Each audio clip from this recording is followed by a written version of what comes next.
Check से लेन then करना मतलब बहुत ही आम बात है ना? लेकिन कभी सोचा है कि क्या होता है जब कोई चेक बाउंस हो जाता है? ज़्यादातर लोग इसे बस एक फाइनेंशियल प्रॉब्लम समझते हैं, लेकिन असल में मामला इससे कहीं ज़्यादा सीरियस है। ये सिर्फ पैसों का मामला नहीं है, ये एक क्रिमिनल केस तक बन सकता है। जरा एक सिचुएशन सोचिए। किसी ने आपको मान लीजिए 5 लाख रुपए का चेक दिया। आपने भरोसा किया, चेक बैंक में जमा भी कर दिया और फिर बूम, बैंक से मैसेज आता है, फंड्स अपर्याप्त हैं, चेक बाउंस हो गया। तो अब क्या ये बस एक बैड लक है या जिसने चेक दिया है उसने कोई अपराध कर दिया है? यहीं पर एंट्री होती है कानून के एक बहुत ही पावरफुल सेक्शन की, नेगोशिएबल इंस्ट्रूमेंट्स एक्ट की धारा 138। अच्छा, तो ये सेक्शन कहता क्या है? ये साफ साफ कहता है कि अगर कोई चेक खाते में पैसे न होने की वजह से बाउंस होता है, तो ये सिर्फ एक सिविल मामला नहीं बल्कि एक क्रिमिनल ऑफेंस है। जी हाँ, आपने बिल्कुल सही सुना, एक आपराधिक अपराध।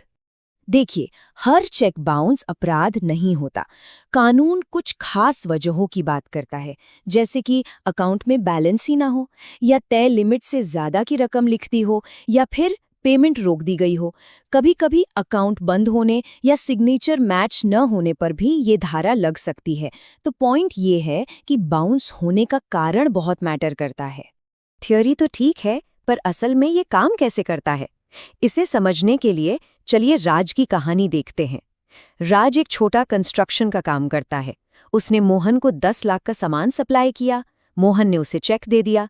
राज ने चेक जमा किया, लेकिन 3 दिन बाद कहानी में ट्विस्ट आ गया। Cheque bounce. अब राज सीधे कोर्ट नहीं जा सकता, उसे एक तय कानूनी प्रोसेस फॉलो करना ही होगा। अब इस पूरे प्रोसेस में जो सबसे ज़रूरी और सबसे क्रिटिकल चीज़ है, वो है टाइम। ये जो टाइमलाइंस है ना, ये बहुत सख्त हैं। चेक जारी होने के 3 महीने के अंदर बैंक में लगा देना है। चेक बाउंस होने के 30 दिनों के अंदर कानूनी नोटिस भेजना है। नोटिस मिलने के बाद पैसे देने के लिए 15 दिन का टाइम मिलता है, और अगर तब भी पेमेंट ना आए तो अगले 30 दिनों में कोर्ट में केस फाइल करना होता है। एक भी डेडलाइन चूकी और आपका केस कमजोर पड़ सकता है। तो इस प्रोसेस को 5 जरूरी स्टेप्स में बांटा जा सकता है। पहला, टाइम पर चेक जमा करें। दूसरा, बैंक से चेक रिटर्न मेमो जरूर लें। ये एक तरह का सबूत है जिसमें बाउंस का कारण लिखा होता है। इसके बाद 30 दिन के अंदर वकील के जरिए एक कानूनी नोटिस भेजें। फिर 15 दिन इंतजार करें और आखिर में अगर पैसा नहीं मिला तो शिकायत दर्ज कर दें। ये सारे कदम उठाने ही पड़ते हैं। और अगर कोर्ट में ये साबित हो गया कि चेक जानबूझकर बिना पैसों के दिया गया था, तो सजा काफी सीरियस हो सकती है। धारा 138 के तहत दोषी पाए जाने पर सीधा 2 साल तक की जेल हो सकती है। इससे पता चलता है कि कानून इसे कितनी गंभीरता से लेता है। और बात सिर्फ जेल पर ही खत्म नहीं होती। कोर्ट दोषी व्यक्ति पर चेक की रकम का दुगना तक जुर्माना भी लगा सकता है।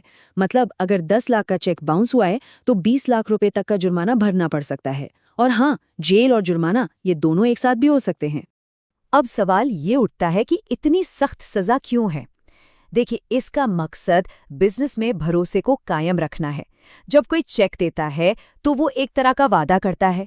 ये कानून ये पक्का करता है कि लोग अपने वादे निभाएं और फाइनेंशियल डिसिप्लिन बना रहे, ताकि बिजनेस आसानी से चलता रहे। कोर्ट में केस जीतने के लिए कुछ बातें साबित करनी पड़ती हैं, जैसे कि ये साबित करना होगा कि चेक किसी कानूनी कर्ज या देनदारी के बदले दिया गया था, उसे टाइम पर बैंक में लगाया गया था, बैंक ने उसे बाउंस कर दिया, समय पर कानूनी नोटिस भेजा गया और 15 दिन में पेमेंट नहीं हुई। ये सारी बातें साबित करनी पड़ती हैं। और यहाँ पर कानून चेक लेने वाले की एक बहुत बड़ी मदद करता है। कानून ये मानकर चलता है कि चेक किसी न किसी कर्ज के बदले ही दिया गया था। अब ये साबित करने की जिम्मेदारी चेक देने वाले की है कि ऐसा कोई कर्ज था ही नहीं। इसे प्रिजम्पशन कहते हैं और ये आपके केस को बहुत मजबूत बना देता है। अच्छा, अब कुछ आम गलतफहमियों की बात करते हैं। अक्सर लोग ये कहते हैं कि अरे वो तो बस एक सिक्योरिटी चेक था, उस पर केस नहीं हो सकता। क्या ये सच है? बिल्कुल नहीं। हकीकत ये है कि अगर सिक्योरिटी चेक भी किसी कानूनी देनदारी के लिए दिया गया है और वो देनदारी पूरी नहीं हुई, तो उस चेक के बाउंस होने पर भी धारा 138 के तहत केस चल सकता है। सुप्रीम कोर्ट ने इस बात को कई बार साफ किया है। एक और आम बहाना सुनने को मिलता है कि अगर चेक देकर स्टॉप पेमेंट की इंस्ट्रक्शन दे दी जाए तो फिर कानूनी कार्रवाई से बचा जा सकता है। ये भी एक बहुत बड़ा मिथक है। अगर आपके ऊपर कोई कानूनी देनदारी है तो सिर्फ स्टॉप पेमेंट करा देने से आप बच नहीं सकते। कोर्ट इसे देनदारी से बचने की एक चाल मान सकता है और फैसला आपके खिलाफ जा सकता है। तो सबसे जरूरी बात यह है कि देनदारी है या नहीं। तो इससे क्या सबक मिलता है? देखिए, चेक देने वालों को हमेशा अकाउंट में बैलेंस रखना चाहिए और कभी भी खाली चेक पर साइन करके नहीं देना चाहिए। वहीं चेक लेने वालों को टाइमलाइंस का पूरा ध्यान रखना चाहिए, सारे डॉक्यूमेंट्स जैसे कि रिटर्न मेमो संभाल कर रखना चाहिए और प्रोसेस को सही तरीके से फॉलो करना चाहिए। दोनों पार्टियों के लिए सावधानी ही सबसे अच्छा रास्ता है। आखिर में बस एक बात याद रखिए, एक चेक महज एक कागज का टुकड़ा नहीं है। ये एक फाइनेंशियल वादा है और उस वादे के पीछे भारत के क्रिमिनल लॉ की पूरी ताकत है। इसे हल्के में लेना बहुत बड़ी गलती साबित हो सकती है।